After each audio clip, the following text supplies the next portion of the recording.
নামাজে অনেক সময় রাকাত ভুলে গেলে করণীয় কি? অনেক সময় 3 রাকাত পড়লাম নাকি 4 রাকাত ঠিক মনে থাকে না।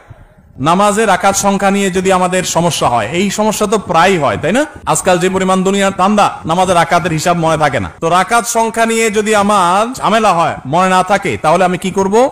আমি দেখব যে আমার কোনটার দিকে প্রবল ধারণা জাগে। 3 রাকাত আর 4 রাকাত দুটা নিয়ে সন্দেহ হচ্ছে, আমার বেশিরভাগ মনে হচ্ছে 4 রাকাত, তাহলে আলহামদুলিল্লাহ 4 রাকাতই আমি ধরে নিব। আর যদি বেশিরভাগ মনে হয় 3 রাকাত, তাহলে 3 রাকাতই আমি ধরে নিব। প্রবল ধারণা যেটা হবে সেটা আমি ধরে নিব এবং শেষে সিজদা সাও দিয়ে নিব।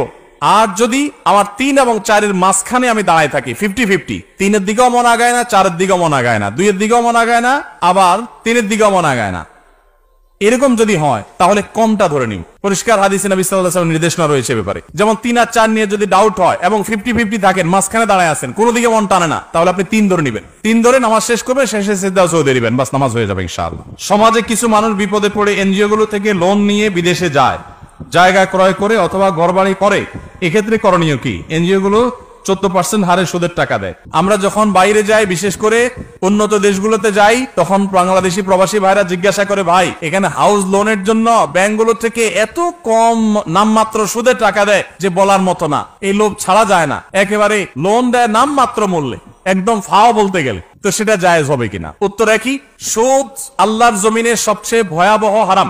সুদের চাইতে ভয়াবহ হারাম আর কোনোটা নাই। অন্য কোনো হারাম খেলে আল্লাহর সঙ্গে, আল্লাহ রাসূলের সাথে যুদ্ধের শামিল না। সুদের ভয়াবহতা এত বেশি, সুদের কারবার করার আল্লাহ রাসূলের সাথে যুদ্ধের ঘোষণা দেওয়ার শামিল।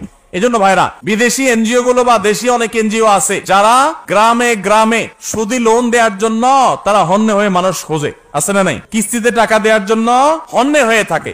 আপনারা একটা জিনিস খেয়াল করবেন, আপনার অন্য কোনো বিপদে তাদেরকে পাবেন না, কোনো বিপদে তাদেরকে পাবেন না। আপনার ছেলেটা অসুস্থ, তারা আপনার ছেলেটাকে নিয়ে সেবা করে চিকিৎসা করায় দিছে কোনো স্বার্থ ছাড়া, এগুলো নরমালি খুব একটা পাবেন না।